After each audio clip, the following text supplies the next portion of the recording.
Slunce už vystoupalo ke svému vrcholu. Ne proto, aby nám připomnělo, že něco končí, ale aby nám ukázalo, kolik světla v sobě neseme.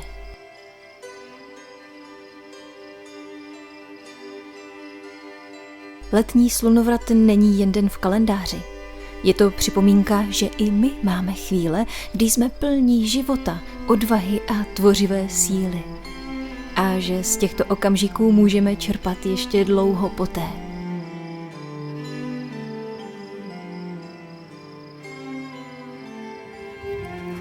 Letošní letní slunovrat navíc přišel v roce ohnivého koně. Kůň nikdy nebyl symbolem klidu. Je pohybem, svobodou, větrem ve vlasech a srdcem, které se nebojí běžet vstříc neznámému. A oheň, ten nemusí jen spalovat, může zahřívat, osvětlovat cestu, probouzet odvahu a připomínat nám, že život chce být prožitý naplno.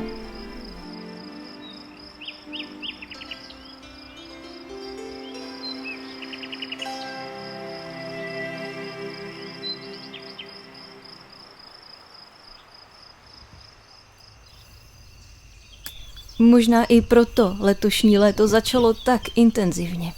Vlna veder, která se přehnala Evropou, jako by nám připomněla, jakou sílu v sobě živel ohně skutečně nese. Oheň si žádá respekt. Když se mu bráníme, vyčerpává nás. Když ho přijmeme a naučíme se s ním zacházet, stává se zdrojem života.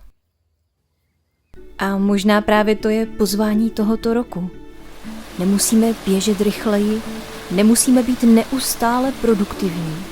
Můžeme dovolit své energii proudit stejně přirozeně jako letnímu dni. Vyjít bosky do trávy, nechat se hřát večerním sluncem, vykoupat se v potoce, poslouchat cvrčky, pozorovat světlušky nebo jen sedět pod korunou stromu a na chvíli zapomenout, že existují hodiny. Právě v těchto zdánlivě obyčejných okamžicích bývá ukryta ta nejstarší magie. Slunovrat nám nepřipomíná, že bychom měli stihnout víc. Připomíná nám, že už teď máme dost důvodu k vděčnosti, že semínka, která jsme na jaře zaseli, ať už skutečná nebo symbolická, mají svůj vlastní čas. Některá už kvetou, jiná potřebují ještě pár teplých dešťů a několik slunečných dnů. A to je v pořádku.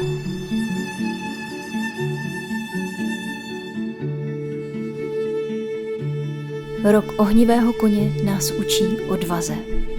Ne té hlasité, která musí být za každou cenu vidět, ale tiché odvaze být sami sebou. Říct ano tomu, co nám dává život, a poděkovat tomu, co už splnilo svůj účel.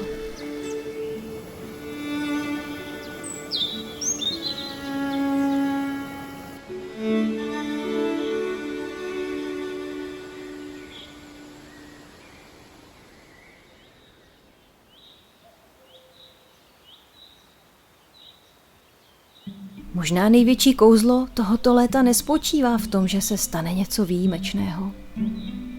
Třeba spočívá v tom, že si konečně dovolíme být plně přítomní. Cítit vůni lesa po dešti, chuť lesních jahod, studenou vodu na rozpálené kůži, smích, který se nese letním večerem, plamen svíčky, který zesiluje posvátnost obyčejného okamžiku. Protože takhle podle mě magie skutečně žije a funguje. Nejde o to honit se za výjimečnými dny, ale vážit si těch, které jsme se naučili opravdu prožít.